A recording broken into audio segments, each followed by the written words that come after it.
there you have it, all you transistor radio bugs. How'd that one grab you? That...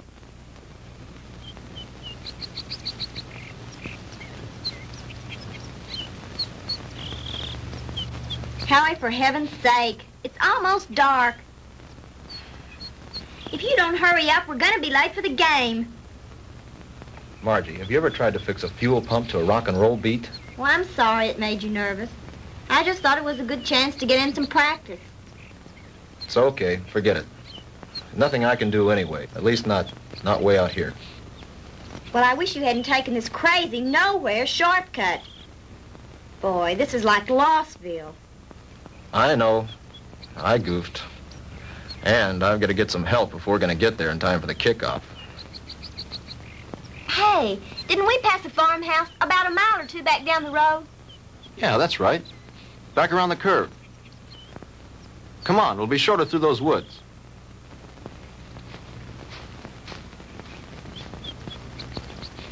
Oh, Howie, look.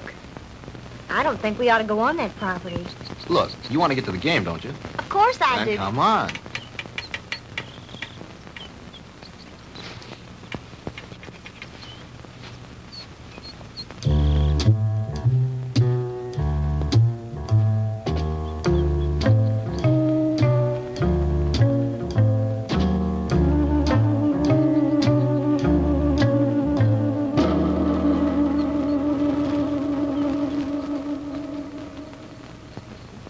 Howie, it's cold.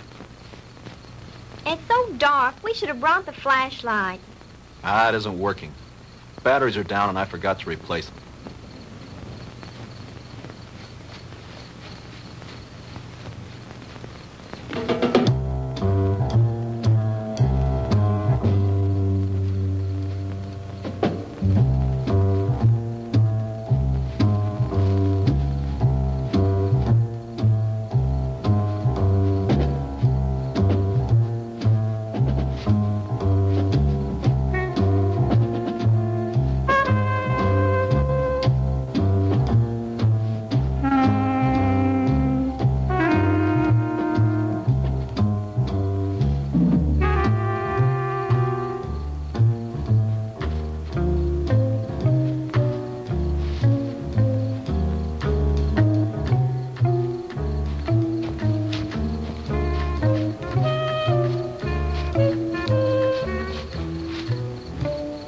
Like we've been walking for hours.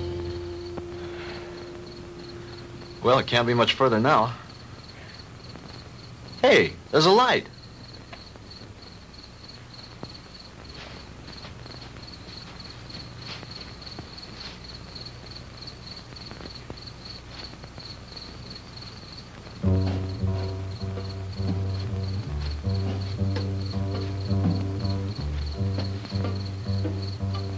Huh. That's strange. Campfire way out here in the middle of the woods and nobody around. Kind of creepy, isn't it? Yeah. Hold it right there, both of you. Hey, Dad, what are you made up for? I mean, what's the bit? Hey, now, don't point that thing at us. It could go off. Come on now, who are you guys? What kind of a joke is this? I mean, out here in the middle of... Joke, boy? You think this is a joke? Howie, I'm frightened. Look at him. It's got to be some kind of a gag. This can't be for real. Howie, what's it all about?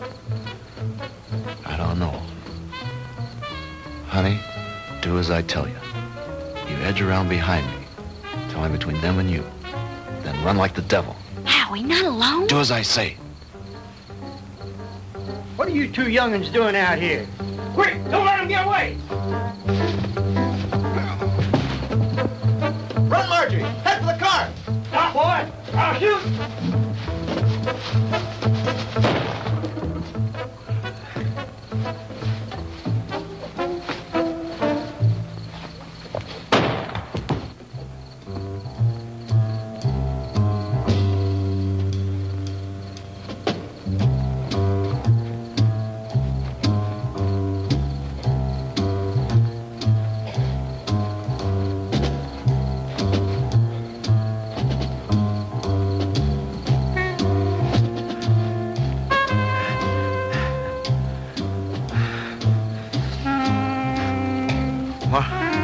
Margie? Margie?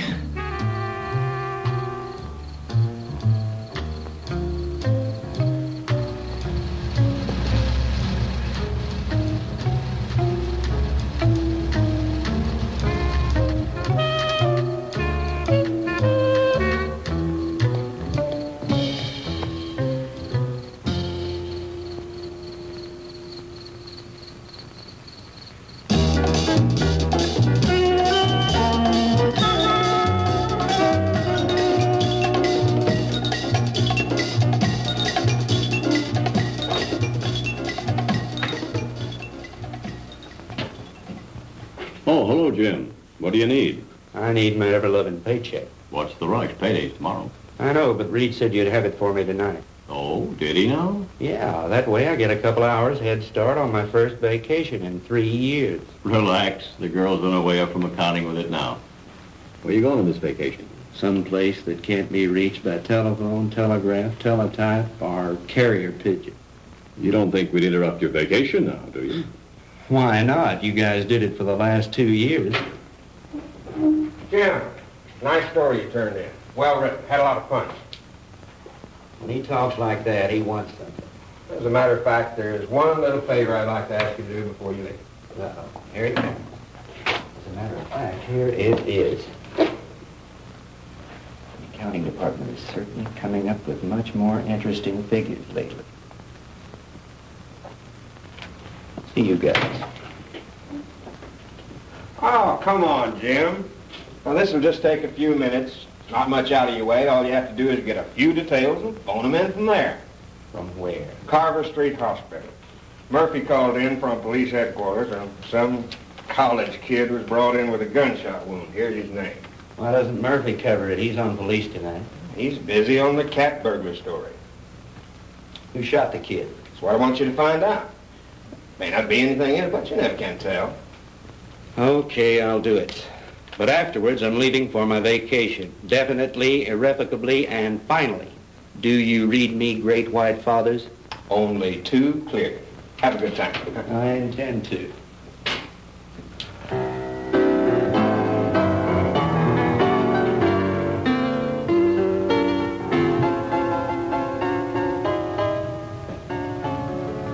Hello, blonde girl. Why, James Crandall, what brings you here? Now, don't tell me. Let me guess.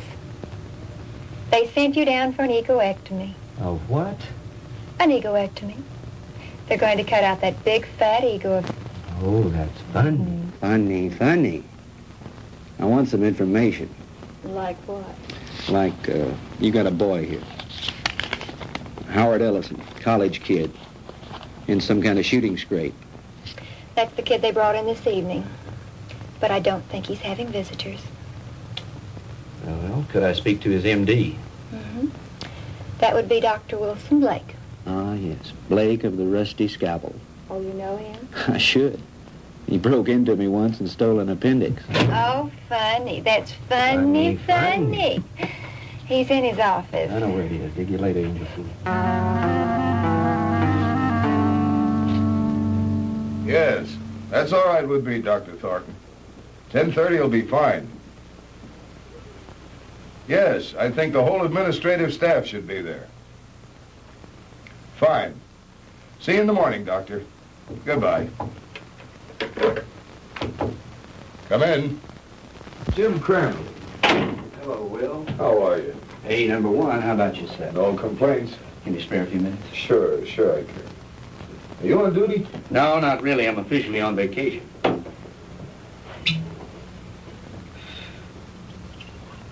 Soda?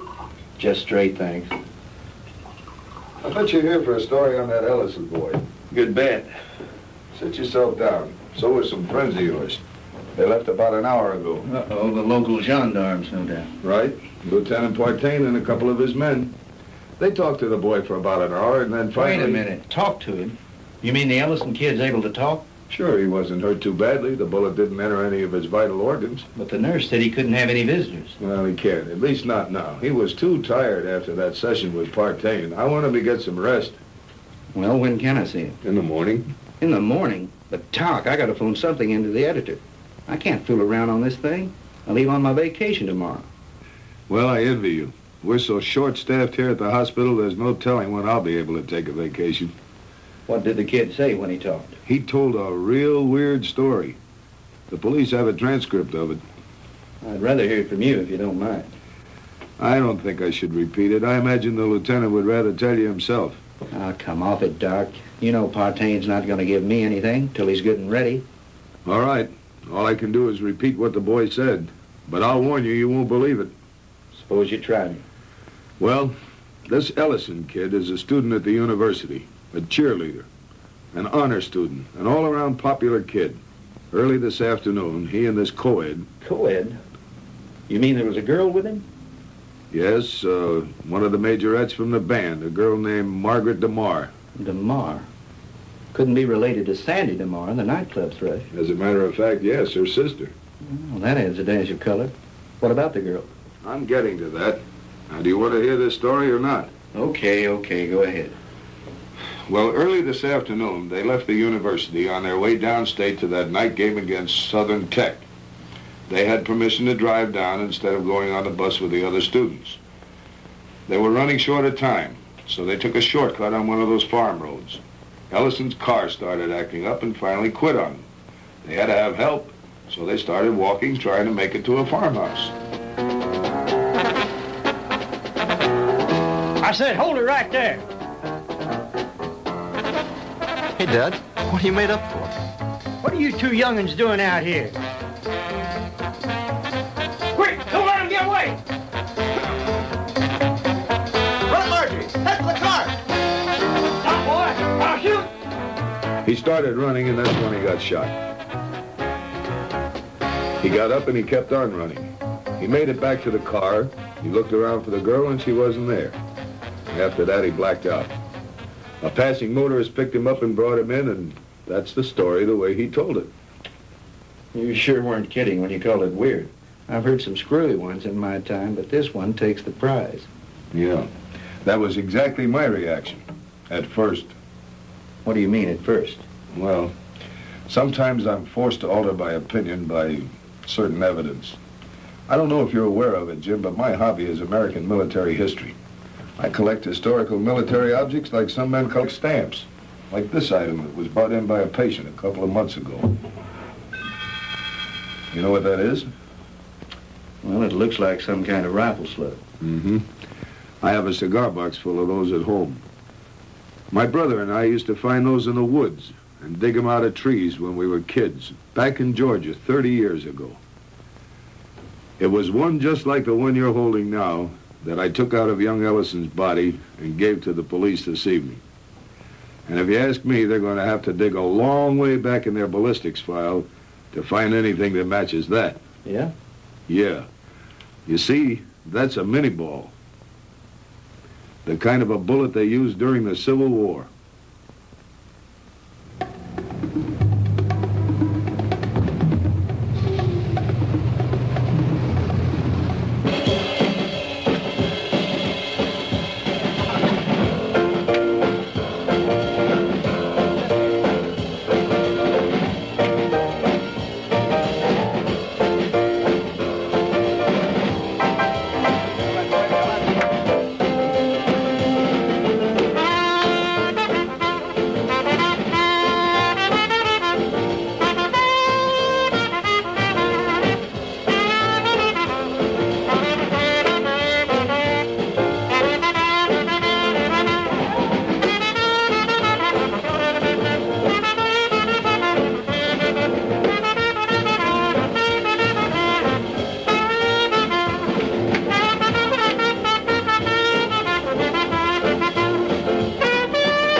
Now, ladies and gentlemen, it is my privilege to present our heavenly little headliner and collector of 2 gold records, the girl with the orchid voice, Miss Sandra DeMar.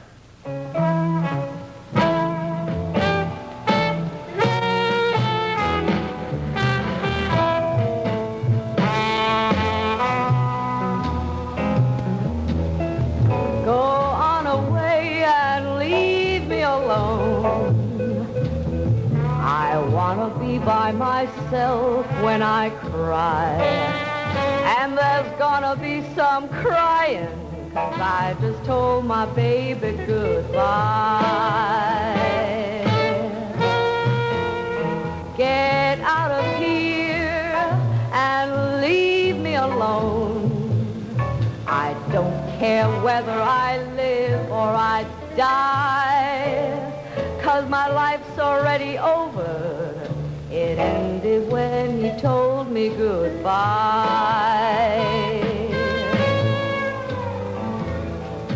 Why is it everything happens to me and my dreams all explode in my face? He was my own for a while, but he's gone, and I know no one can ever take his place. So go away and leave me alone.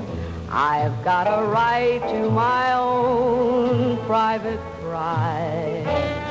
Coming down with the sorrows, 'cause I just told my baby goodbye.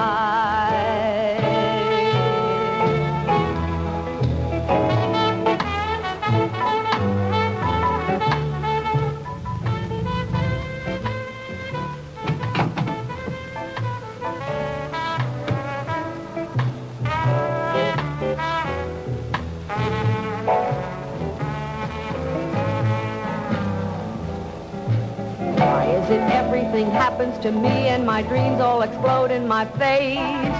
He was my own for a while, but he's gone, and I know Good evening, no Lieutenant. one. Evening, Herman. No Is this visit official?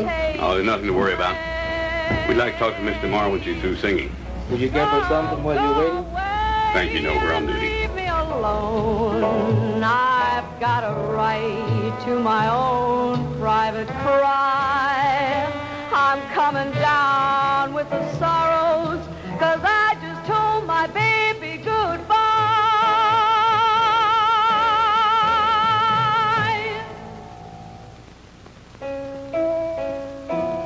'Cause I just told my baby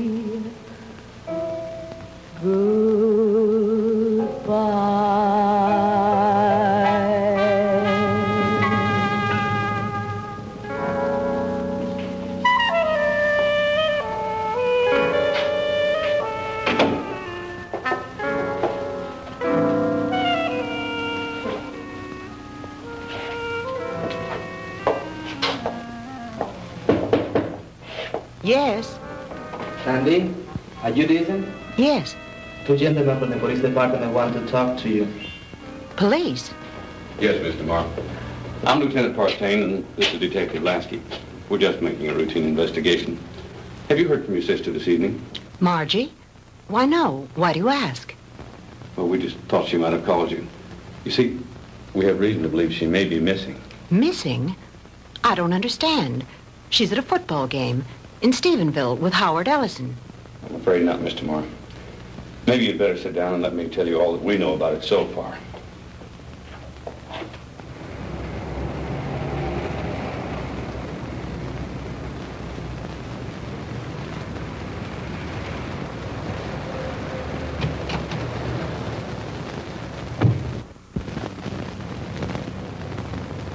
Well, Lieutenant Partain, is it a raid or a payoff?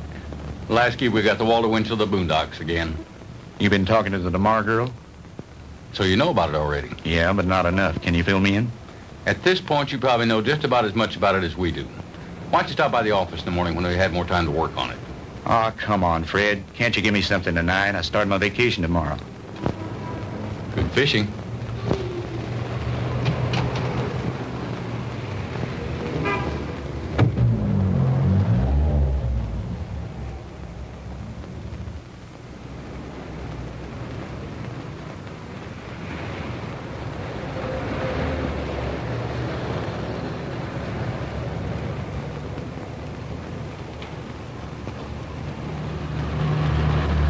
Miss DeMar? Yes? I'm Jim Crandall with the Sentinel. Could I talk to you a moment? I'm sorry, Mr. Crandall. I really haven't time to talk. I've got to get home in case my sister calls. Well, that's what I wanted to talk to you about. Can I give you a lift home? Thanks, but I'll take a cab. Well, they're kind of slow this time of night. Well, all right, if you're sure it's not out of your way. Of course not. It's part of my job.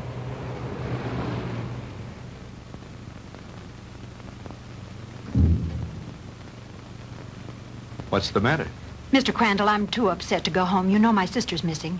Yes, Do you know where it happened? just about. Would you drive me there? It's nearly 1 o'clock in the morning. Besides, what if she calls you? If she were going to call me, I'm sure she would have done so by now. It's nearly a 45-minute drive up there. Howie was picked up on a farm road just this side of Stephenville. It's too much trouble. You can drop me at my apartment, and I'll take my car. You're pretty determined to go, aren't If you? my sister's in trouble, I've got to be near her.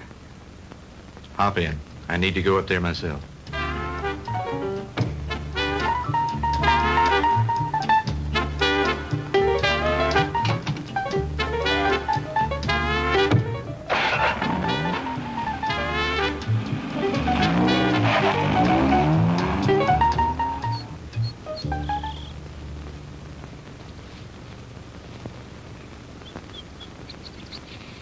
Lieutenant, we checked that house from top to bottom.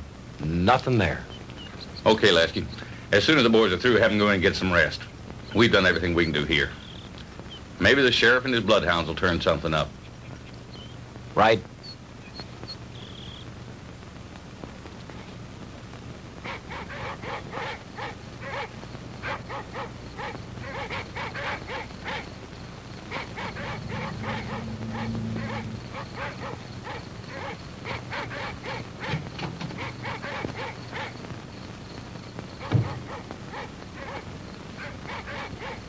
Lieutenant Partain around. He's up in the woods someplace. Evening, ma'am. Has there been any news of my sister? You're Sandra DeMar? Here comes Partain now.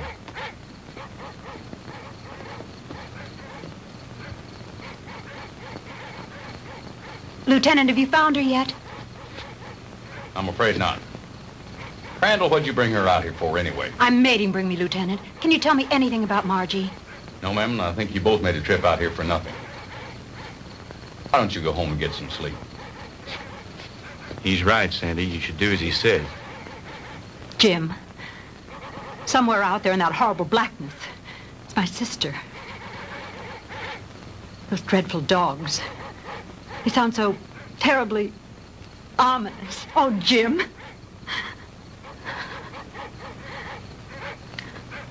Come on. We'd better get back.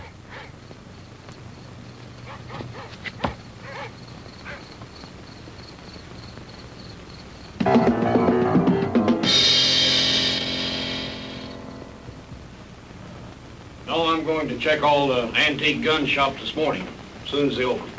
How about the kid's parents? You contact them? Lieutenant, Ellisons live in Denver. I tried all night to call them, but they weren't home. How about a cup of coffee, Jim? Yeah, black. What about the kids at the university? Ellison's fraternity brothers. I talked to everyone in the dorm. They like him. What do his professors say about him? Bright, popular boy, good scholastic records, level-headed, down to earth. Not the kind to make up wild stories. Well, that cracks another one of our little theories wide open. You just getting here? Some of the other fellows came in a couple of hours ago. Yeah, I was out with the sheriff and his bunch. And have we got a Lulu? Yeah, what is it? The girl's sweater. We found it out in the woods not far from a smoldering campfire. Go on. Well, we gave the scent to the dogs, and they took off like Moody's goose. Well, we followed them for about a mile or two, till they got through the woods and into a small open space. Well, the dogs got about halfway through the open space, and then they stopped. Well, you've never seen so much confusion of tangled dogs in your life. They didn't know which way to go. The scent had stopped right in the middle of nowhere.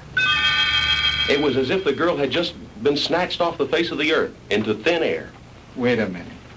You mean no footprints, no tire tracks, no nothing? Well, nothing but this. Well, so you found part of a costume. Costume? This is the real article. I checked it out. What do you mean, checked it out? Look at the label on the inside. McCord Brothers. McCord? Outfitter to the military. Charleston, South Carolina. I checked with the Charleston department, and they gave me some very interesting facts from one of their newspapers. It seems that McCord Brothers, the company that made that hat, burned to the ground in 1869 and was never rebuilt. It's been non-existent for over 100 years. This case is getting screwier by the minute. Don't it, though? I'll have you run this down to the lab and then go home and get some sleep. How about me, Lieutenant? Sure, go on home. You've earned a rest. Well, what do you think? How was Mr. Marr when you left her? Shook up, naturally. She's spending the night with a girlfriend. Fred, about this whole mess, what's your opinion? I'm not paid to have opinions. I'm paid to put jigsaw puzzles together. But seriously, what do you think? I think there's a logical explanation to everything. Two men were in those woods in costume and makeup. Anyone knows there's lots of guys around nowadays who collect antique guns. They belong to clubs, they have meetings and shooting contests every so often. A couple of them got liquored up a little, wanted to have some fun and scare the kids. But something went wrong. It's as simple as that. My hunch is, as soon as they get up enough nerve, they'll come in, give themselves up. It's a nice theory, Jim, but what happened to the girl? Well, your guess is as good as mine. Jim, you know, this whole thing is, well, it's spooky. Reminds me of something that happened in Germany in 1945 towards the end of the war. Yeah? What was that? Our outfit liberated a small concentration camp near the Alsatian border. When we took it, we expected to find the usual half-starved, ragged inmates. And you can imagine our surprise when we were greeted by about 50 young people, all a picture of perfect health. That sounds a little hard to believe after all I've read of Dachau and Auschwitz. Well, that's what made it hard to figure. Here were these kids, none over 21 and some as young as 5, living in apparent luxury. Good food, complete recreational facilities, no forced labor. Reminded me of a bunch of calves being fattened up for the kill. You mean there were no old people in the camp? There were a few, but not alive. We found their bodies in the rooms next to the ovens. Apparently, we'd taken the camp so fast they hadn't had time to dispose of the bodies. But before they left the night before, they blew up the largest building in the camp. It was some sort of a laboratory. And inside, amidst the rubble and blown into a million pieces, was the screwiest piece of machinery I've ever seen.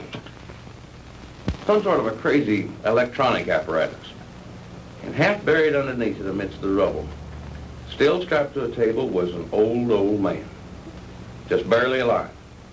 Our medics tried to save him, but they couldn't. Now here's the weird thing. This is the part we could never understand.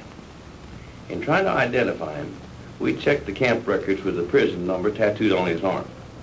According to those records, that old man should have been an 18-year-old boy. What about the other bodies? Same thing. Their numbers indicated they all should have been kids. What type of experiments were they conducting there? We never found out. Even the young inmates weren't aware of why they were there. They never found the commandant of that camp to bring him to trial with the rest of the Nazi brass. His name was Ernst von Hauser. Did you ever hear of him? He was a German physicist, a contemporary of Einstein's. I don't follow you. You mean you think there might be some connection between all that and what happened here last night? I'm not saying that, no. But just suppose, for the sake of argument, the Ellison kid did see two men out of the past of 100 years ago. That would mean somebody around here is tampering with time. Somebody was also tampering with time in that concentration camp. Now, wait a minute. Let me get this straight. You think that the machine found in that concentration camp was some kind of time machine, and that there may be another one like it around here. Is that what you're saying? I'm not saying anything. I'm just supposing. After all, they never found von Hauser. Lieutenant? Yeah, Walt. Captain wants to see you in his office. Wants you to bring the file on the Maddox case. Be right there. How am I ever going to turn in a story like that? That's your problem.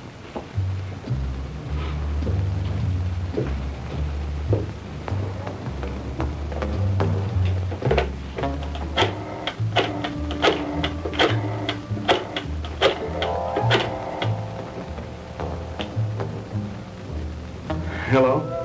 Give me the city desk. Hello, Reed? Crandall again. Would you tell Shaw I'd like to postpone my vacation and stick with the Ellison story? Yeah, that's right. You know that Pulitzer Prize you're always kidding me about?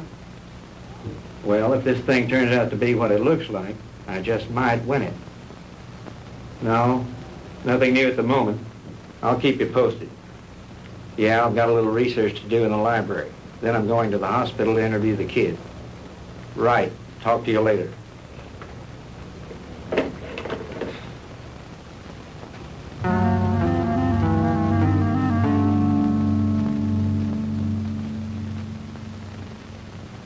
All right, Howie, you can go on with your story. That's about it, Mr. Crandall. I remember reaching the highway, and Margie wasn't there. And then I blacked out, and the next thing I knew, I was here at the hospital. And you really don't think, Howie, that those guys were just a couple of kooks in Civil War costumes?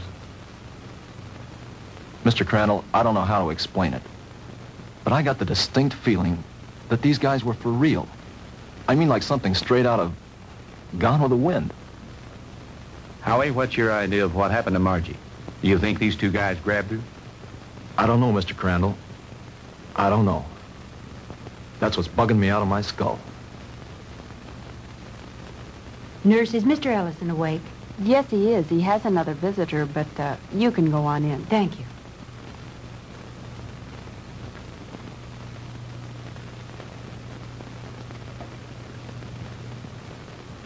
Sandy. Hello, Howie. How are you? Hello, Jim. Good morning. Have you heard anything from Margie? Not yet. I brought you some flowers. Thank you, Sandy. I'm sorry about all this. I mean... It's all right, Howie. Now, don't you worry.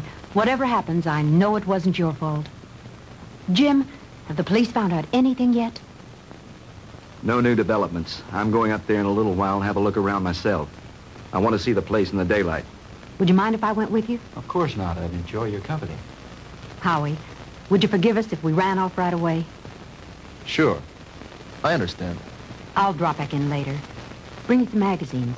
Yeah. True Confessions and Ladies' Home Journal. Gee, thanks, Mr. Crandall. Those are two I never miss. See you later, Howie.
Looks like the typical haunted house, doesn't it, Jim?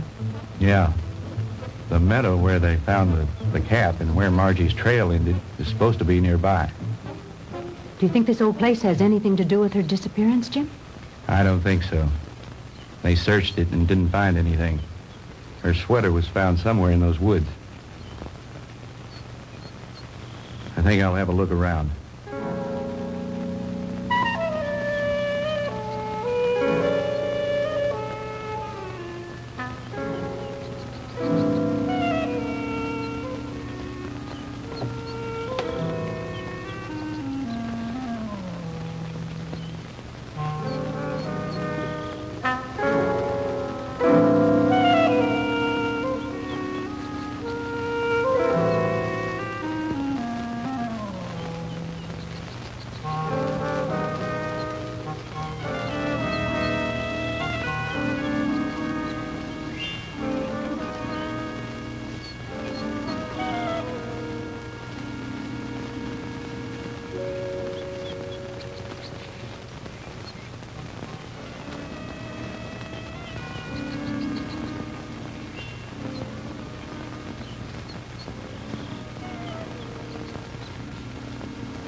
Get out of here.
What happened? I don't know, but we better get back to the car.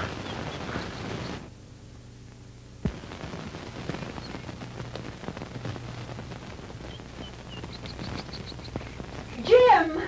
Oh, the car! It's gone!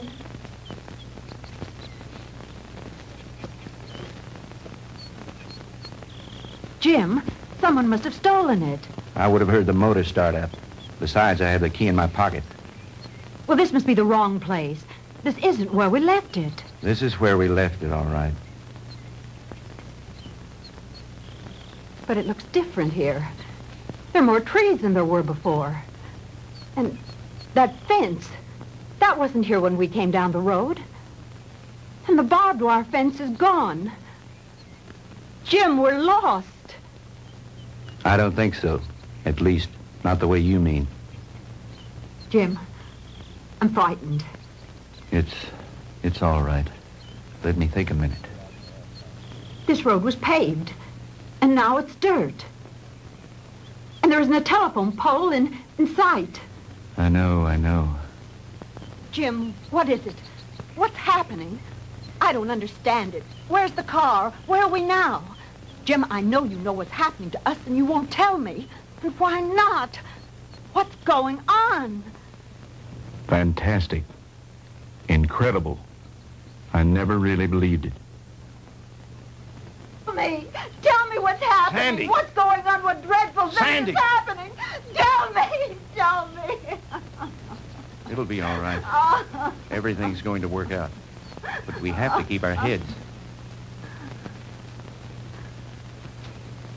I believe our best bet is to follow this road and see where it leads. Come on.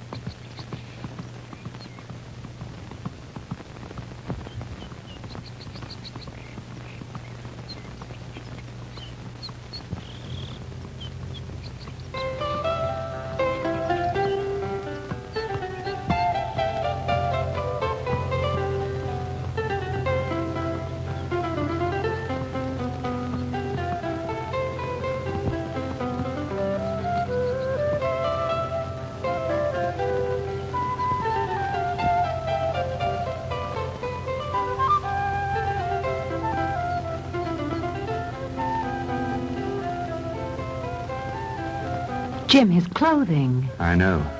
Ours are just as strange to him, especially your short skirt. Friend, what year is this?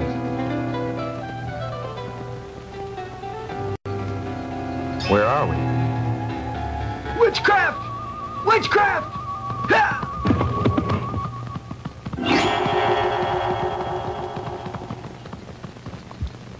Jim. Honey, I don't know how to explain it, but somehow we've been set back in time. But Jim, that's impossible. Impossible. I know it's supposed to be impossible, but it seems to have happened. Well, let's not try to figure it out now. We've got to get somewhere to find some help. Some way.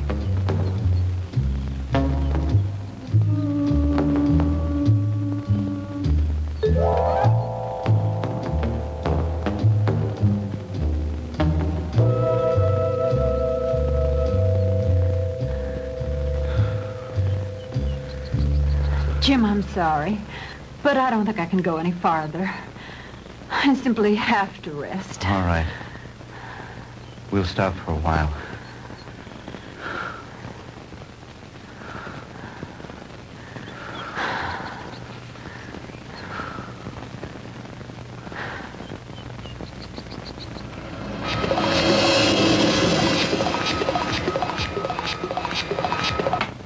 Welcome, my friends, to my little workshop.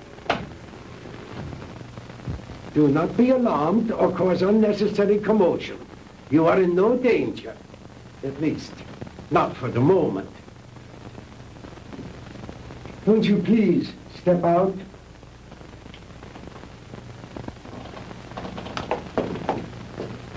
I am Dr. Ernst von Hauser. These are two of my assistants, Manfred and Wolf. Where are we? I told you. We are in my little workshop. And I tell you again, please do not be alarmed. What time is this? What century are we in? Does it matter, my friend? There really is no such thing as time, except as a relative measuring device in your own mind. We're not interested in double talk. What happened to Margaret DeMar? What have you done with it? Please, Mr. Crandall, you will please remain calm. What have you done with my sister? Your sister is entirely safe, Mr. Marr, and I assure you I did not bring her here intentionally. She certainly didn't come here of her own free will. I didn't say that. I brought her here to keep her from harm. Then where is she? Let me see her. But of course. To the armor! Come and see here. Schnell! To the armor. Bringen Sie Fräulein DeMar zu ihrer Schwester. Well.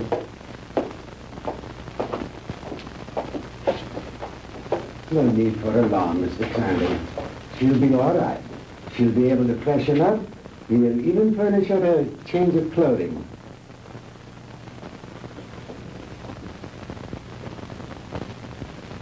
I notice you were intrigued by my servant girl, Diliana. And there you might be.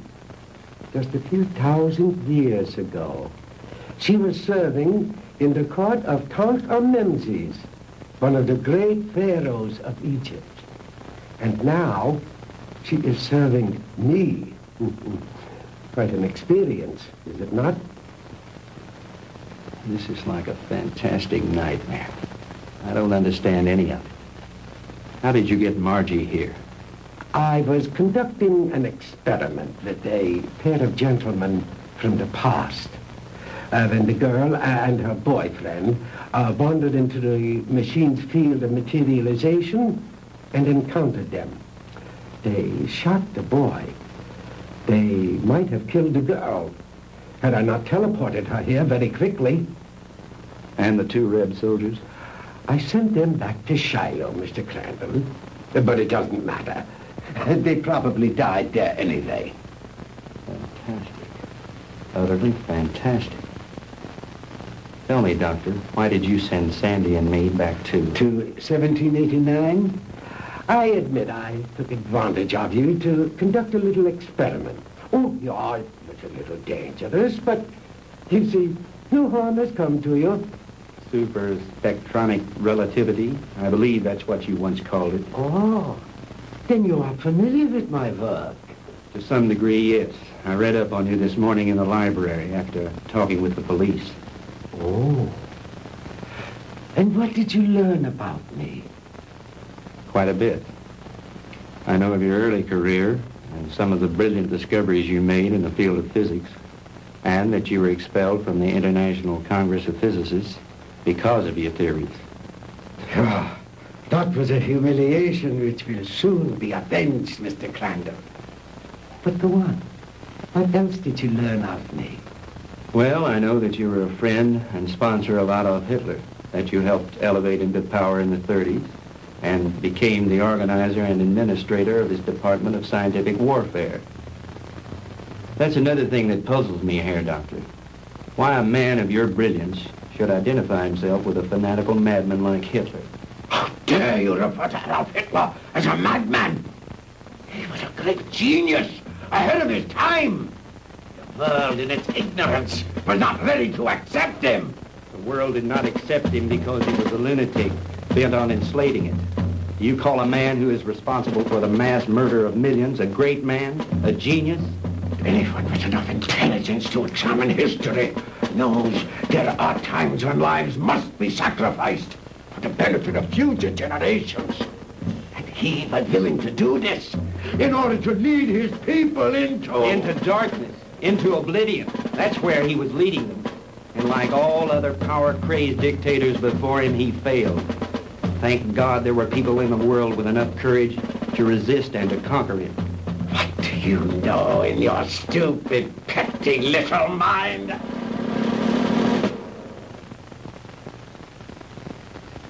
You will forgive me, Mr. Crandall, for my outburst of temper. You are, of course, entitled to your own opinion for whatever small purpose it may serve you.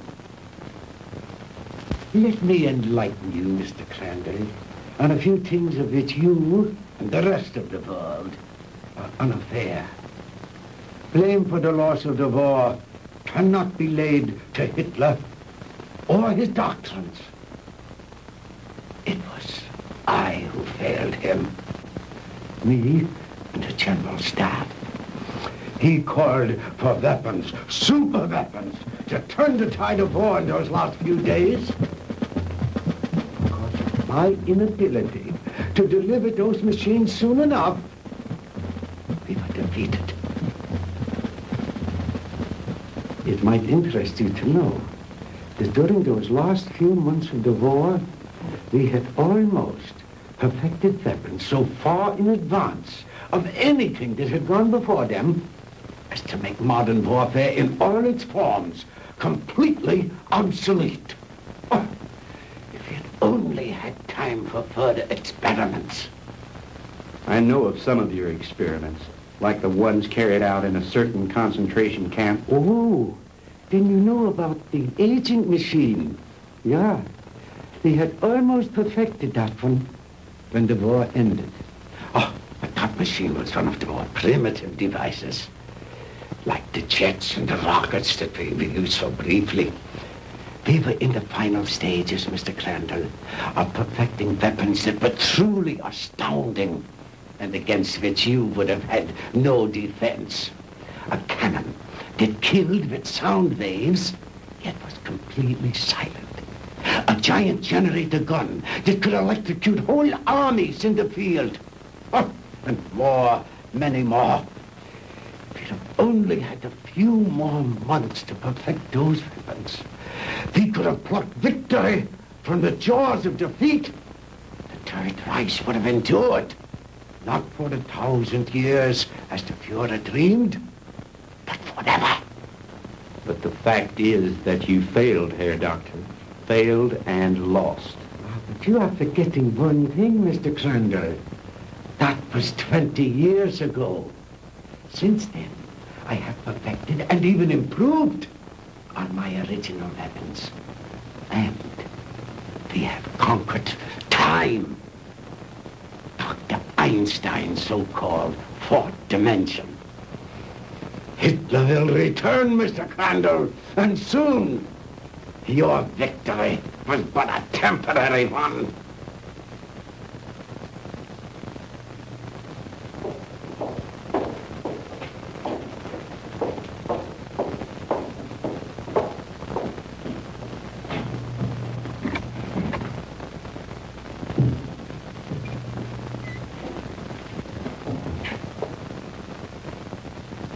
Margie, baby. Sandy! Honey, are you all right? Did they hurt you? Oh, Sandy, I didn't think I'd ever see you again. Oh, I'm all right.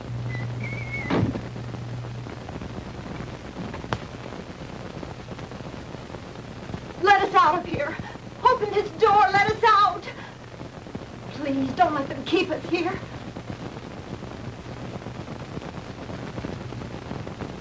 I have my own underground atomic power supply. Here are the master controls, and here are the selectors. With this dial, I can control the century I wish to deal with. These other dials, of course, are for the selection of the year, the month, the day, even the hours and minutes, and even seconds. These are the acceleration switches with which I can control the velocity or speed of the passage of certain relative segments of time, just as you would increase or decrease the speed of an automobile. Is that too difficult for you to grasp, Mr. Crandall? Frankly, I'm beginning to doubt my sanity. You needn't. After all, there are very few people in the world who can understand even Dr. Einstein's theory of relativity. And my theories go far beyond his. But you are an intelligent man, Mr. Crandall. Perhaps I can explain it a bit more simply.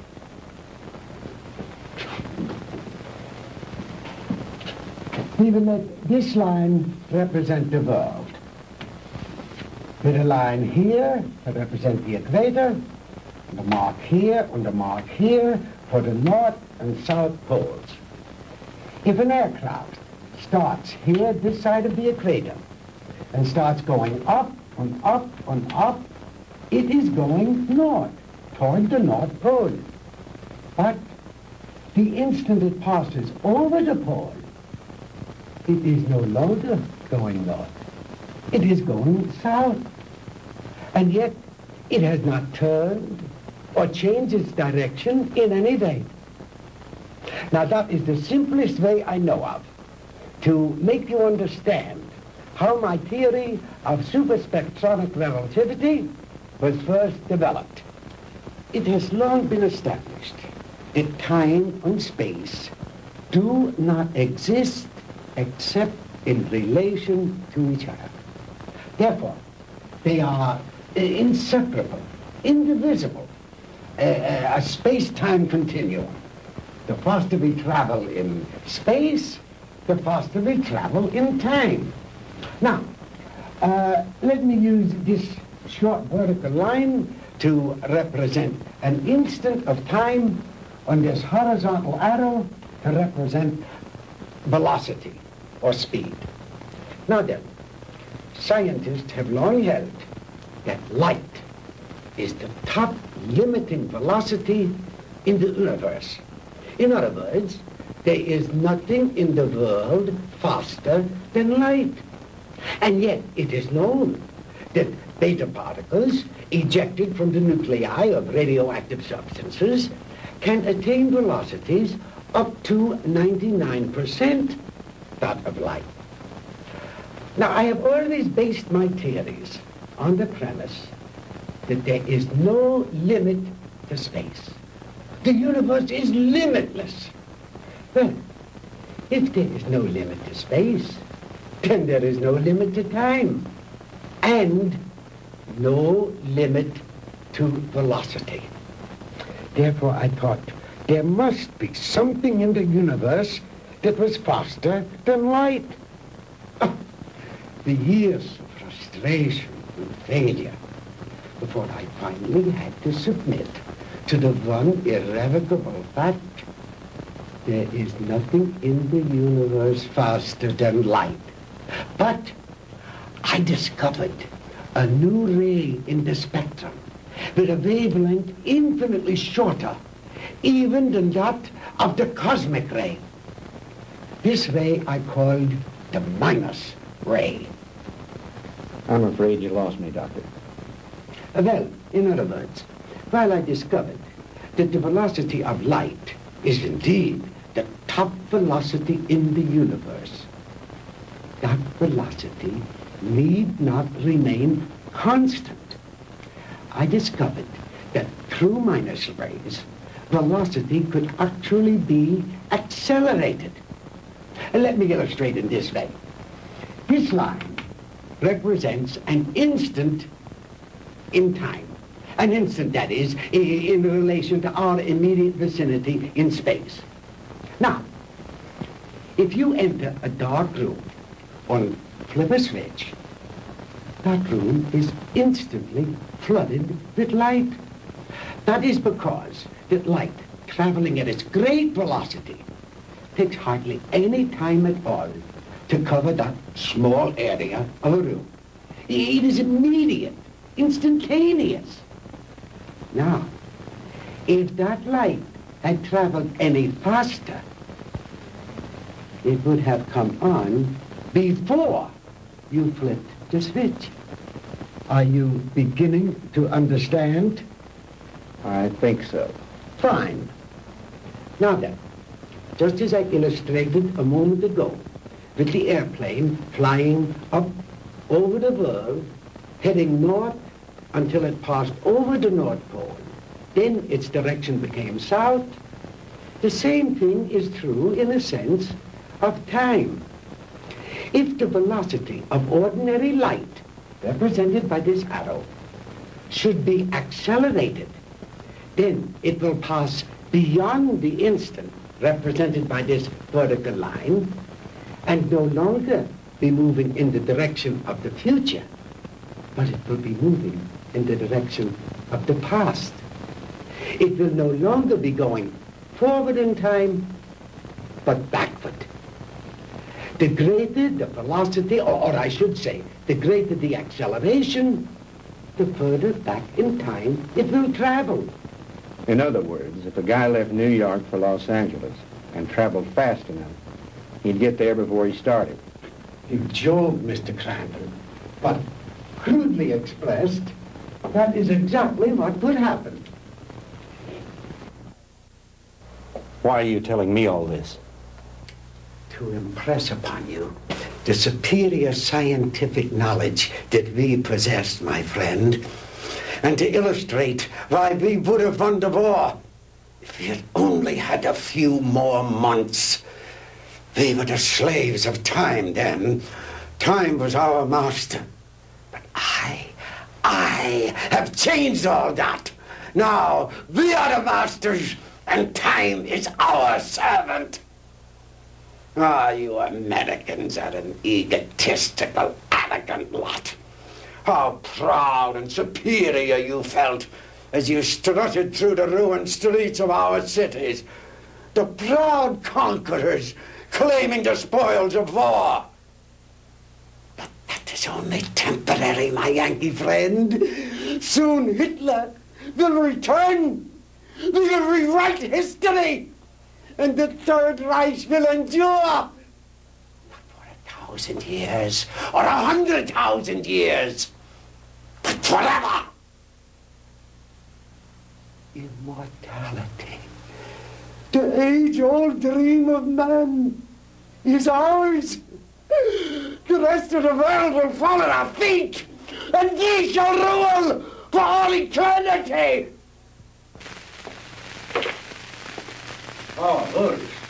Did you make the young ladies comfortable? Jawohl, Herr Doctor. And Manfred, did you see that Mr. Marr had a change of clothes? Jawohl. Good. The lecture is over, Mr. Crandall, and you look tired. If you will follow Manfred and Wolf, they will show you to your quarters. We weren't planning on staying. We want out of here now. I'm afraid that is impossible, Mr. Crandall. I must insist that you accept my hospitality. Now, wait a minute. Get your hands off me, quick! Hornhauser, you can't get away with this!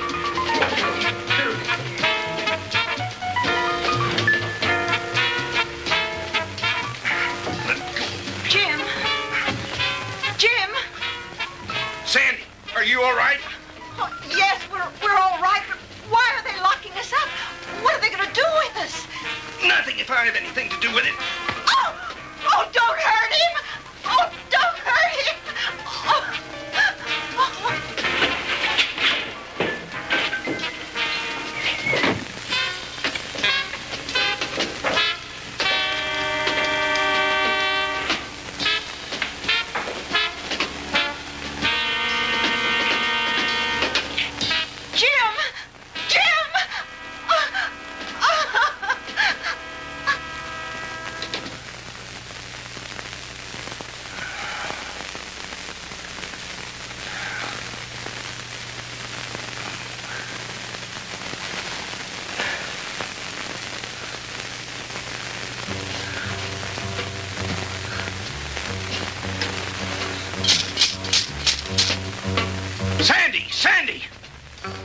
Sandy, answer me. We're here, Jim. We're all right. How about you? Just a minor headache, honey. Is Margie still with you? Yes, she's asleep. Jim, I'm scared.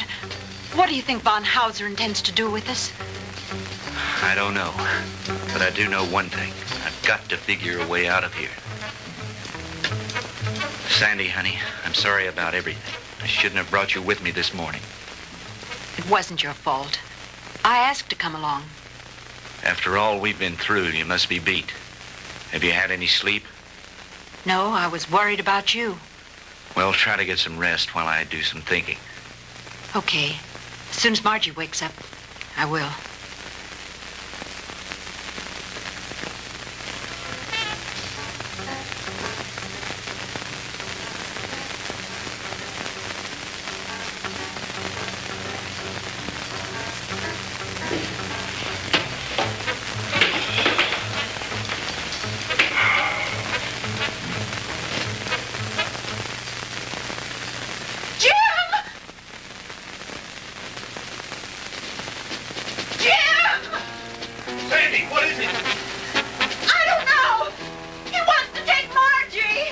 Kommen Sie her, Fräulein. No, no, Sandy, don't let him take me. Kommen Sie her. No, no, Sandy. No, leave her alone. Take your hands off her. Don't let him take me, Sandy. Don't let him take me. Turn her loose. Oh!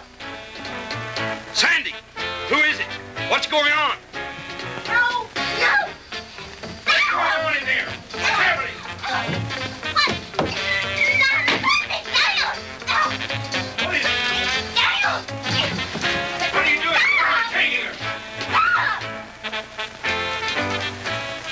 Margie! Margie!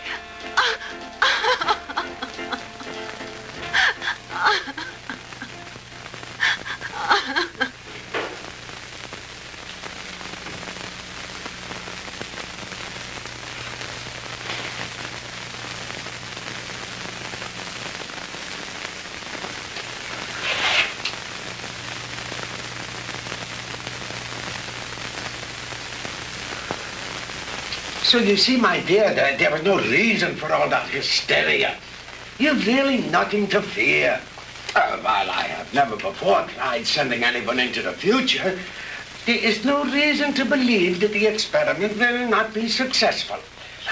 And if something should go wrong, it will happen so quickly, you'll never feel a thing.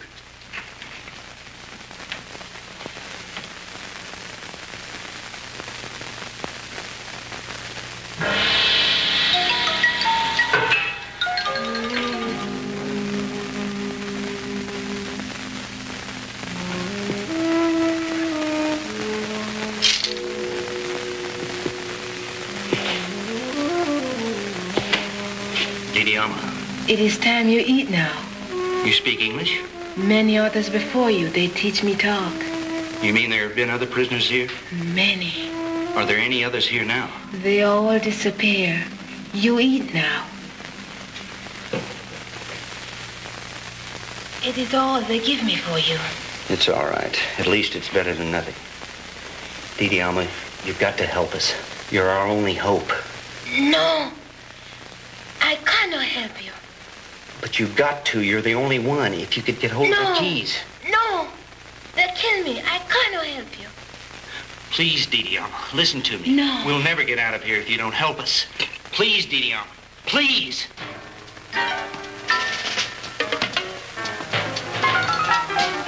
I bring you food. You eat. Thank you. Sandy, see if you can persuade her to help us. It may be our only hope. Someone come. I must go now. Was ist los, Herr?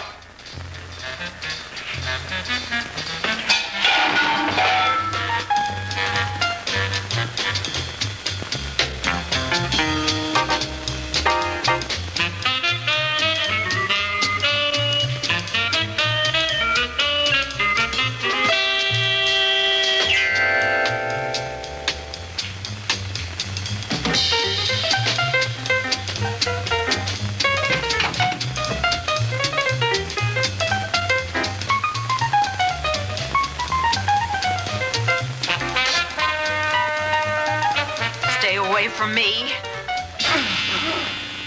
Oh!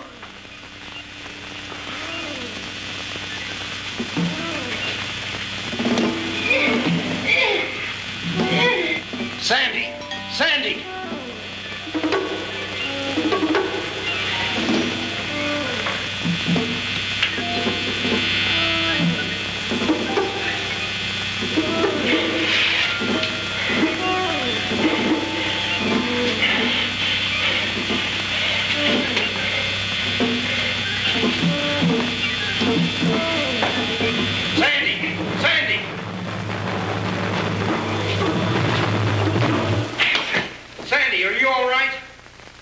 Can you hear me?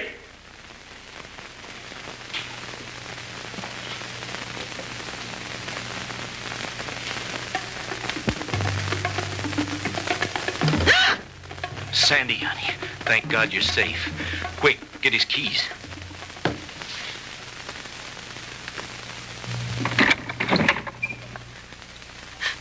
Oh, Jim, it was awful. He strangled her. It's all right, honey. Try to get hold of yourself. We've got to get out of here. I'll be fine.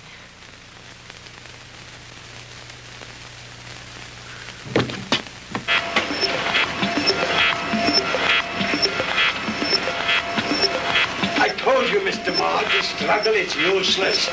You will only tire yourself needlessly.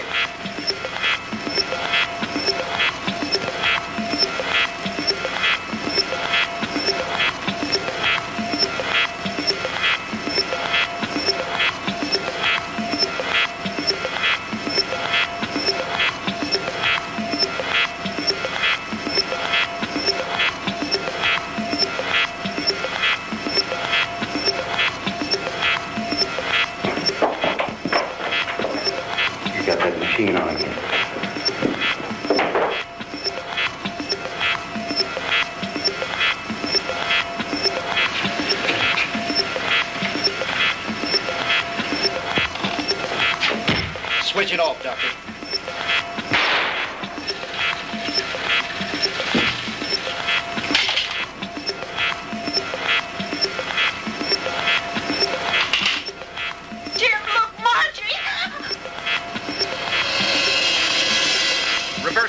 Doctor. Bring her back. I cannot guarantee that, Mr. Crandall. I have never experimented with the future before. You insane, sadistic. If you don't bring that girl back, I'll empty this gun into that warped brain of yours.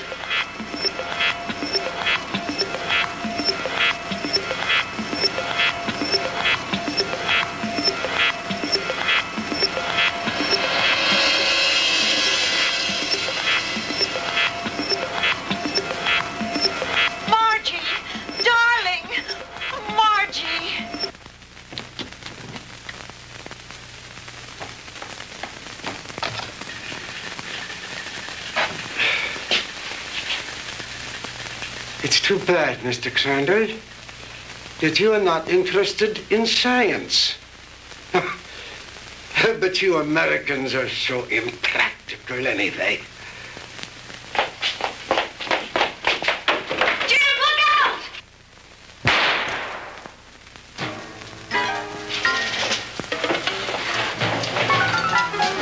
Just don't you try anything, Von Hauser. Don't try anything. That should cut down on your time travel, my good doctor.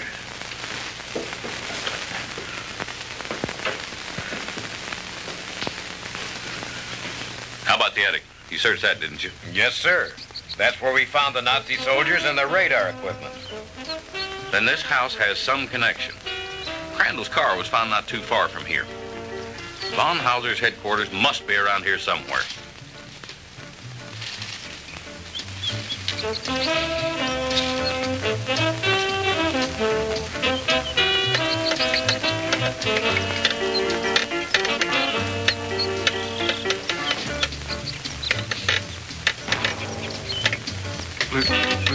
Lieutenant?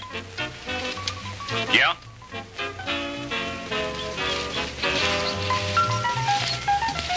What is it, Finley?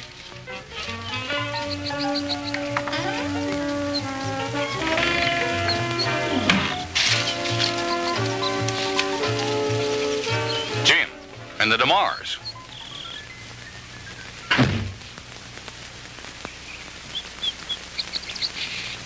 Where in the devil did you three come from? Von Hauser's country place, Fred. We spent a very interesting night there. Where is Von Hauser? Down there in his laboratory. Listen. What's that sound? That's the machine. You'd better stop it before he gets away. Lasky, you come with me. Finley, you stay here with them. What machine? The time machine. The what machine?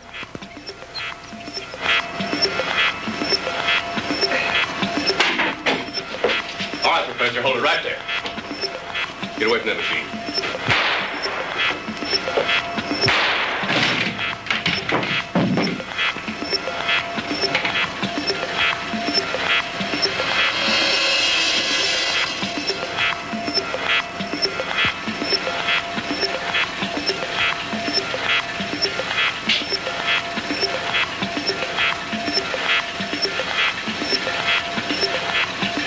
If I hadn't seen it with my own eyes, Lieutenant, I wouldn't believe it. I know. Ask you if you ever tell anyone what I'm about to do, I'll have your job so help. Is that clear? Lieutenant, I ain't seen nothing. Well, I don't know what makes this contraption work, but I think I know a darn good way to shut it off.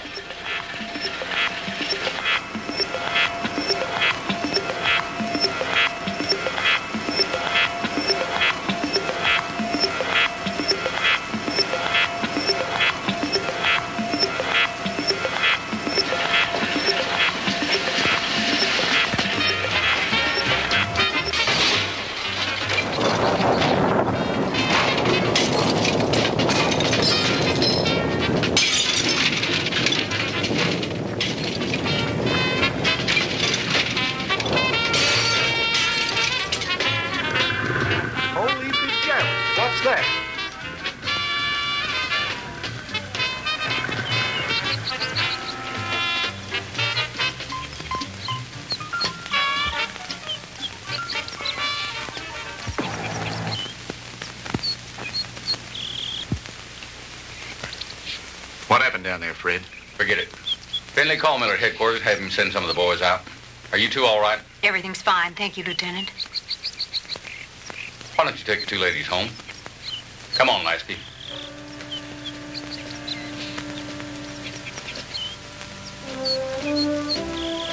The machine? Mangled beyond repair or recognition. Too bad the big brass didn't get a chance to look it over, isn't it? But why, Fred? You had no right. No right, huh?